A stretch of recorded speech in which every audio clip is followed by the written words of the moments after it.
ගෞරවනීය අපේ හාමුදුරන් වහන්සේ சங்கைக்குரிய பௌத்த අපේ மத පියතුමනි பெருமக்களே, කුරුක්කල්තුමනි அருட்தந்தையர்களே, මවුලුවිතුමනි குருக்களே, மௌலவிமார்களே, සියලු දෙනාගේම අවසරයි. உங்கள் அனைவருக்கும் இனிய வணக்கம். ගෞරව අග්‍රාමාත්‍යතුමියනි, கௌரவ பிரதம அமைச்சரே, කතානායකතුමනි, சபாநாயகர் அவர்களே, අග්‍රවිනිශ්චකාරතුමියනි, பிரதம நீதியரசரே, විපක්ෂ නායකතුමනි, எதிர்க்கட்சி தலைவரே, ඇමතිවරුනි, அமைச்சர்களே, නියෝජ්‍ය අමාත්‍යවරුනි, பிரதி அமைச்சர்களே, පාර්ලිමේන්තු නියෝජනය කරන මන්ත්‍රීවරුනි, பாராளுமன்றத்தை பிரதிநிதித்துவம் செய்கின்ற உறுப்பினர்களே, ஆளுநர்களே, තානාපතිවරුනි, தூதுவர்களே, වරුනි, உயர்ஸ்தானியர்களே, ජනාධිපති ලේකම්තුමා ප්‍රමුඛ சனாதிபதி செயலாளரை முதன்மையாக கொண்ட මහත්ම මහත්මියනි, அரசாங்கத்தின் உத்தியோகத்தர்களே, ආදරණීය මව්වරුනි, පියවරුනි, அன்புக்குரிய தாய்மார்களே, தந்தையரே, சகோதர சகோதரிகளே, பிள்ளைகளே, මෙවර අපි සමරන්නේ இத்தடவை நாங்கள் විශේෂී නිදහස් දිනය. மிகவும் தனித்துவமான சுதந்திர தினத்தை கொண்டாடுகிறோம். අතීතයේ දෙස බලාගෙන සැමරු නිදහස් வரலாற்றை දිනයන් වෙනුවට பார்த்து கொண்டு கொண்டாடிய சுதந்திர தினத்திற்கு பதிலாக இத்தடவை நாங்கள் கொண்டாடுவது எதிர்காலத்தை நோக்கிய சுதந்திர தினத்தை ஆகும். දකුණේ வடக்கிலும் தெற்கிலும் கிழக்கிலும் රට මැදත් நாட்டின் மத்தியிலும் இருக்கின்ற மக்கள் පොහොසත් ශ්‍රී ලාංකීය රාජ්‍ය எதிர்காலத்தில் வளமான இலங்கை தேசத்தை නූතන பற்றி, ශ්‍රී ලාංකීය ජාතිය நவீன இலங்கை தேசத்தை பற்றி එකාවන්ව සිහින දකින මොහොත ஒருவர் போல் கனவு காண்கின்ற ஒரு தருணத்தில் தான் நாங்கள் இந்த சுதந்திர தினத்தை கொண்டாடுகிறோம். 1948 1948 பிப்ரவரி மாதம் 4ஆம் தேதி எங்களுடைய நாட்டுக்கு තීරණ ගැනීමට අවශ්‍ය எங்களுக்காக தீர்மானங்களை மேற்கொள்ள அவசியமான அரசியல் சுதந்திரம் கிடைத்தது. නිදහස සීමිත වුණත් அந்த சுதந்திரம் மட்டுப்படுத்தப்பட்டதாக இருந்தாலும் அது முக்கியத்துவம் තමයි අපි வகிக்கிறது. දේශපාලන ස්වාධීනත්වය ලැබීමේ அதுதான் நாங்கள் அரசியல் சுயாதான தன்மையை பெற்ற வரலாற்றின் முதலாவது நாள். 1905 සිට 1505 பகுதி பகுதியாக බටහිර අධිරාජ්‍යවාදීන්ට மேற்குலக வல்லரசுகளுக்கும் ஏகாதிபத்தியவாதிகளுக்கும் கட்டுப்பட்டு 1815 ஒட்டுமொத்தமாக යටත් විජිතයක් බව நாங்கள் பிரித்தானியாவின் காலனித்துவ ஆட்சிக்கு கட்டுப்பட்டோம்.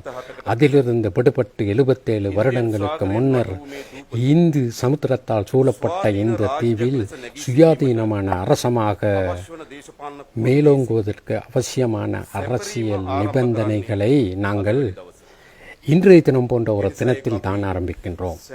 எனவே இது நாங்கள் கொண்டாட வேண்டிய ஒரு திருநாள். இந்த தினத்தை உருவாக்குவதற்காக உயிர் தியாகம் செய்தவர்கள் இருக்கிறார்கள். அந்த வீரர்கள் அத்தனை பேருக்கும் எங்களுடைய வீர வணக்கம் தெரிவிக்கப்பட வேண்டிய நாள் இது. அதை போலவே சுதந்திரத்தை முழுமையாக அடைந்து கொண்டதற்காக அவர்கள் எங்களுக்கு ஒரு குறுந்தடியை கொடுத்திருக்கின்றார்கள். 1948ஆம் ஆண்டுக்கு பின்னர் மீண்டும் පල්ලම් සහිත வீரர்கள் எங்களுடைய வள்ளங்கள் மேடுகளை கொண்ட இந்த பாதையில் தான் பயணம் செய்தார்கள். எனவே முழுமையான அரசியல் சுதந்திரத்தை பெற்ற 1972ஆம் ஆண்டையும் கடந்து அந்த குறுந்தடியை ஏந்தி கொண்டு 77வது சுதந்திரத்தை கொண்டாடுகின்ற இத்தருணத்திலே நாங்கள் ஒரு நீண்ட பயணத்துக்கு கடந்து வந்திருக்கின்றோம். அந்த பயணம் பூராவிலும் எங்களுக்கு தெரிந்த நாங்கள் நினைவு கூர்கின்ற வீரர்கள் வீராங்கனைகளை போன்றே எங்களுக்கு பெயர்கள் தெரியாத எங்களுடைய சுதந்திரத்திற்காக தமது உயிர்களை தியாகம் செய்த ஆயிரக்கணக்கான வீரர்கள் வீராங்கனைகளின் கண்ணீர், வியர்வை, இரத்தம் என்பவற்றின் மூலம் தான் நாங்கள் இந்த இடத்திற்கு வந்திருக்கின்றோம். அந்த அத்தனை பேருக்கும் இத்தருணத்தில் எங்களுடைய வீர வணக்கம் உரித்தேயாக வேண்டும். මේ රාජ්‍යයේ இன்று මහජන ඡන්දයෙන් நான் இந்த நாட்டில் மக்களின் வாக்குகளால் தெரிவு செய்யப்பட்ட ஜனாதிபதி என்ற வகையில் சுதந்திர சதுக்கத்திலே அபிமானமிக்க தேசிய கொடியின் முன்னால் நின்று கொண்டிருப்பது சுதந்திரத்தின் எதிர்கால அந்த எதிர்பார்ப்புகளை பிரதிநிதித்துவம் செய்கின்ற அந்த வரலாற்று முக்கியமான சுமையை தாங்கிக் கொண்ட உங்களுடைய சகோதரன் என்ற வகையில் தான் நான் இவ்விதமாக இந்த சுமையை தாங்கிக் கொண்டு இத்தருணத்தின் நீங்களும் என்னுடன் எனக்கு அருகில் ஒன்றாக இருந்து கொண்டிருக்கின்ற ஒன்றாக இருக்கிறீர்கள் என நான் நம்புகிறேன்.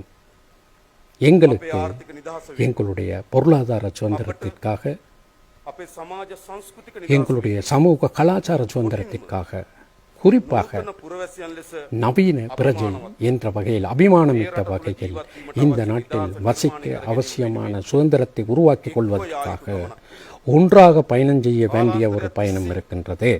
நீண்ட காலமாக காலனித்துவ அடிமைகளாக எங்களை பிரித்து ஒதுக்கி ஆட்சி செய்த இனத்துவ ரீதியாக மத ரீதியாக சாதி ரீதியாக மாத்திரமன்றி அரசியல் பிரதிநிதிகளுக்கும் மக்களுக்கும் இடையில் நிறுவன தலைவர்களுக்கும் பணியாற்றுவதற்கும் இடையில் அதை போலவே பயணிகளுக்கும் பொது போக்குவரத்தை நெறிப்படுத்துபவர்களுக்கும் இடையில் அரச ஊழியர்களிடம் தமது தேவை ஈடேற்றிக் கொள்ள வருகின்றவர்களுக்கும் இடையில் ஆசிரியர்களுக்கும் மாணவர்களுக்கும் இடையில் என்ற வகையில் எல்லா இடங்களிலும் வேரூன்றி இருப்பது மிகவும் மோசமாக நிலைக்கு அடைந்துள்ள இந்த சமூகத்தை நாங்கள் துப்புரவாக்க வேண்டும். நவீன உலகிற்கு அவசியமான மனித கௌரவம், அன்பு, தயை, அதை போலவே அவைதான் மனித உறவுகளின் அத்திவாரம் என்பதை நாங்களே வலியுறுத்திக் கொள்ள வேண்டும்.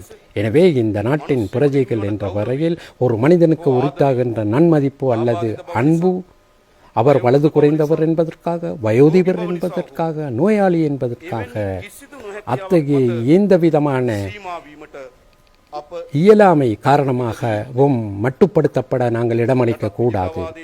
காலனித்துவத்திலிருந்து விடுபட்டு 77 ஆண்டுகள் நிறைவடைகின்ற இந்த நேரத்தில் ஒரு தேசம் என்ற வகையில் சுதந்திரம் பற்றி நாங்கள் புதிதாக சிந்திக்கக்கூடியதாக இருக்க வேண்டும். அதனால் நாங்கள் ஞாபகத்தில் வைத்துக் கொள்ள வேண்டிய விடயம், நாட்டுக்கு பொருளாதார சமூக கலாச்சார சுதந்திரத்தை முழுமையாக வென்றெடுப்பதற்கான நடவடிக்கையில் நீங்களும் நாம் அனைவரும் ஒரே போராட்ட களத்தில் போராட்டக்காரர்களாக இருக்கிறோம் என்பதை நாம் அனைவரும் இந்த தாய் நாட்டுக்காக தொடர்ந்தும் முன்னெடுக்க வேண்டிய சுதந்திர போராட்டம் ஒன்று இருக்கின்றது.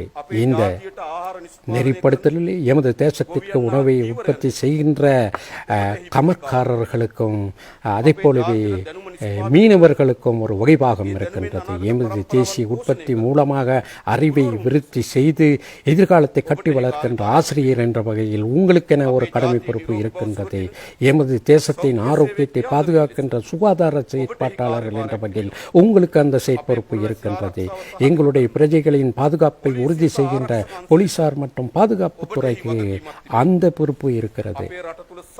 எமது நாட்டுக்குள் பலம் பொருந்திய உற்பத்தி பொருளாதாரம் ஒன்றை கட்டியெழுப்புகின்ற, எமது நாட்டை கைத்தொழிலாக்கத்தை நோக்கி வழிப்படுத்துகின்ற, எமது நாட்டின் சேவை பொருளாதாரத்தை பலப்படுத்துகின்ற உங்கள் அனைவருக்கும் அதில் தனித்துவமான ஒரு வகிபாகம் இருக்கின்றது.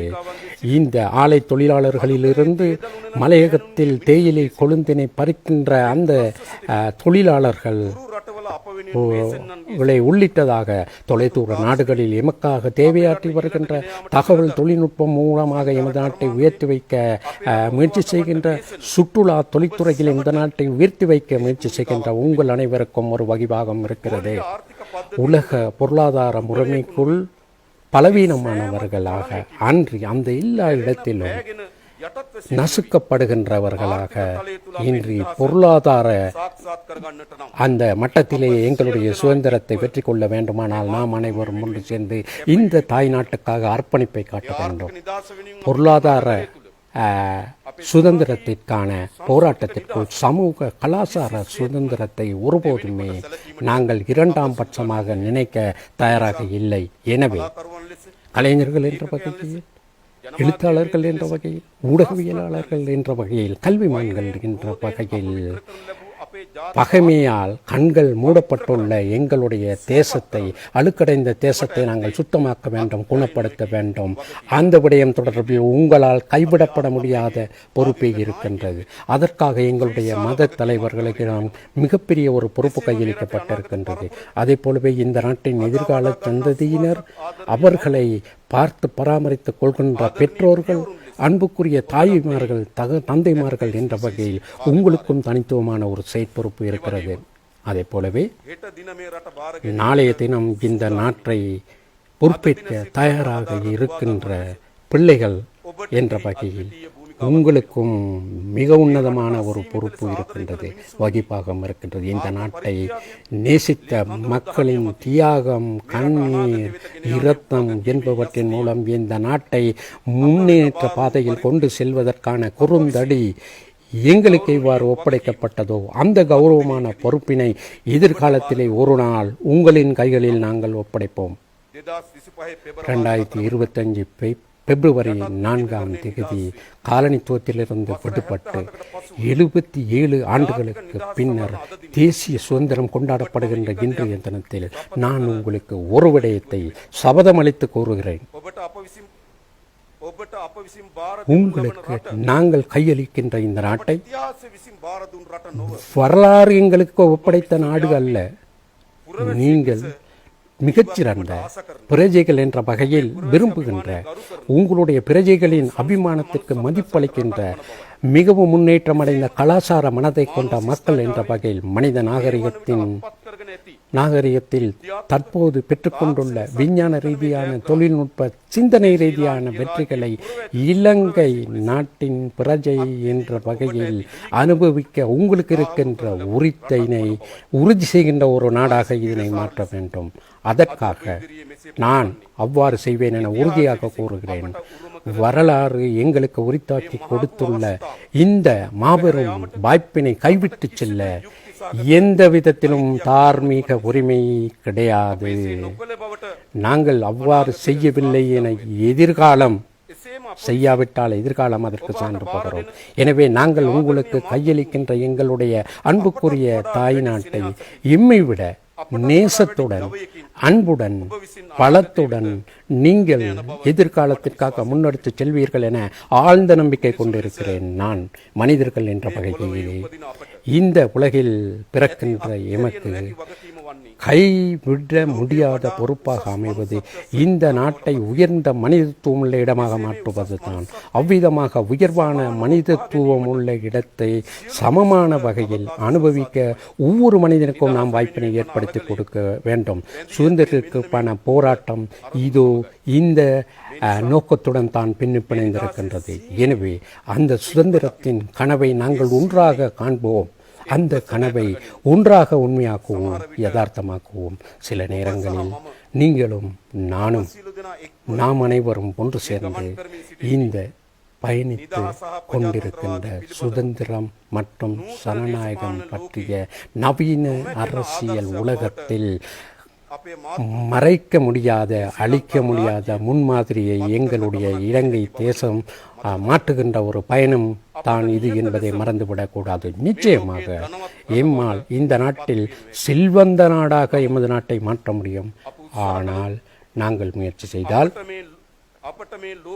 இந்த உலகிலே மிகவும் செல்வந்தமான நாடாக, சமத்துவமிக்க நாடாக, சுதந்திரத்தின் முன்மாதிரியான நாடாக எமது நாட்டை மாற்ற முடியும்.